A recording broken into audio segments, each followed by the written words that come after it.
What do you want in your life? It's a very hard question to answer. You're going to have to put some effort into your life. Set up some aims for yourself, goals that you actually value. You need to be motivated to do that. If you're extroverted, you want friends. If you're agreeable, you want an intimate relationship. If you're disagreeable, you want to win competitions. If you're open, you want to engage in creative activity. If you're high in neuroticism, you want security. So now you've got your thing to aim at. Think, well, I'm motivated because I got my thing to aim at. Yeah. It's like you're not as motivated as you could be because you don't yet have your thing to run away from. Because if you really want to be motivated, you want to be going somewhere and you want to be not going somewhere else. You got to aim at something, otherwise your life is meaningless. Well, what should you aim at? Well, pick something. Aim at it. As you move toward it, you'll get wiser. Then maybe your aim will change. That's okay, but at least it'll change in an informed way. Discipline yourself in one dimension. See what happens. In some sense, life is a game. The analogy is that in life, like in sports, you're setting forth an aim and then arranging your perceptions and your actions in pursuit of that. And that you also generally do it while cooperating and competing with other people. Right. So that's also the game-like element as well. Okay, so once you get your goal structure set up, you think, okay, if I could have this life, looks like that might be worth living, despite the fact that it's going to be anxiety-provoking and threatening, and there's going to be some suffering and loss involved and all of that. The goal is to have a vision for your life such that, all things considered, that justifies your effort. Put yourself in the right frame of mind. Treat yourself like you're someone responsible for helping. You're someone that you are responsible for helping. So what that means is you have to start from the presupposition that despite all your flaws and insufficiencies, that it's worth having you around and that it would be okay if things were better for you. It's like if you want to have everything you could possibly want and more, then be a good person. The better a person you are, the more likely that is to happen. That doesn't mean that you're completely protected against getting cut off at the knees, but there's no better strategy. Then what do? Well, then you turn down to the micro routines. It's like, okay, well, this is what I'm aiming for. How does that instantiate itself day to day, week to week, month to month? And that's where something like a schedule can be unbelievably useful. Google Calendar. It's like, make a damn schedule and stick to it. Okay, so what's the rule with the schedule? It's not a bloody prison. That's the first thing that people do wrong. They say, well, I don't like to follow a schedule.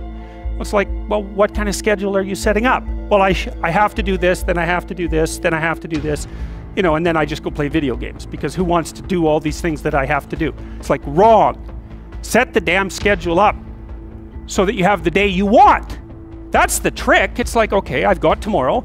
If I was going to set it up so it was the best possible day I could have, practically speaking, what would it look like? Well, then you schedule that, and obviously there's a bit of responsibility that's going to go along with that, because if you have any sense, one of the things that you're going to insist upon is that at the end of the day, you're not in worse shape than you were than at the beginning of the day, right? Because that's a stupid day. If you have a bunch of those in a row, you just dig, you dig yourself a hole and then you bury yourself in it. It's like, sorry, that's just not a good strategy.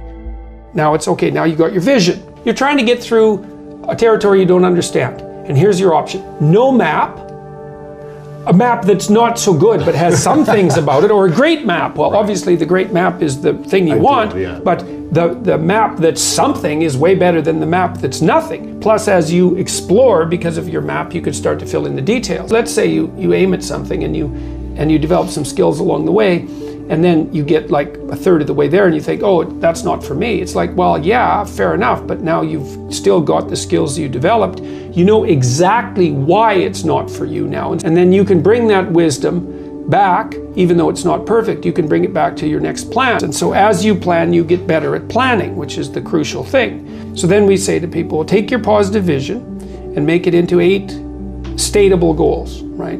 So, and then rank them in a hierarchy, break the goals into incremental goals so that you have a reasonable probability of succeeding within some time frame. That's the other thing. You have to parameterize it with regards to time frame. That's right. And when you're in the zone, you're expanding your skills in a manner that's intrinsically rewarding because you're succeeding. And so you want to set, if you're good to yourself, you think, okay, I need to set a goal, but I need to set a goal that someone as stupid and useless as me could probably attain if they put some effort into it. Right. And then you've got it perfectly, because it's not so high that it's grandiose or impossible, that you fail necessarily and then justify your bitterness. Well, I set a goal and I didn't attain it, so I'm not going to set any more goals. Right. It's like, no, you set a goal that was inappropriate. And you're playing a trick on yourself because you wanted to fail so that you could justify not having to try, which isn't helpful. You're still going to be a victim. It's like, there's no way out of that, man.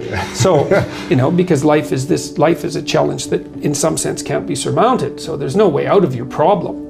But there are certainly proper ways of dealing with it. And then the next thing is, okay, you need a rationale for them, because you're going to have doubts and people are going to put up obstacles. Why would it be good for you? Okay. Why would it be good for your family if you attain that goal? Why would it be good for the broader community? Because if it's a good goal, it should be good for you.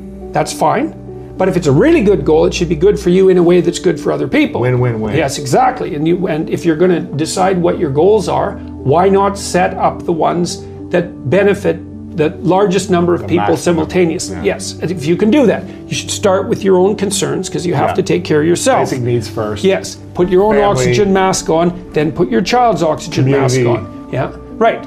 And then you can, as you build up the basis of competence locally, you might develop enough skills so that you can expand that outward. And it also gives your goal a certain amount of nobility. And so if someone challenges you and says, well, why are you doing that? That seems stupid. You could say, I'm doing that because it helps me take care of myself, but it benefits my family, and here's the reasons why, and this is the repercussions out into the broader community. People who are putting up objections and doubts aren't armed to deal with that kind of response. Yeah. And then when you have those doubts in your mind that plague you, you say, why am I doing this? Oh yeah, it's because, well, I have to take care of myself, because otherwise I'm pathetic and useless and bitter and cruel, and then I'm going somewhere terrible, so that's a bad idea, and here's how it would help my family, and here's how it would help the community, and that's good enough set of reasons for it, unless I can think of better ones. Right. If without better ones, that's good enough.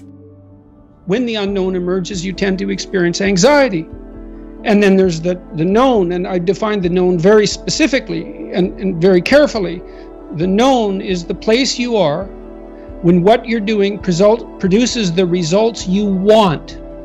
And I say want because that brings motivation and emotion into the game. So you're motivated to pursue something. You pursue it, and what you want happens.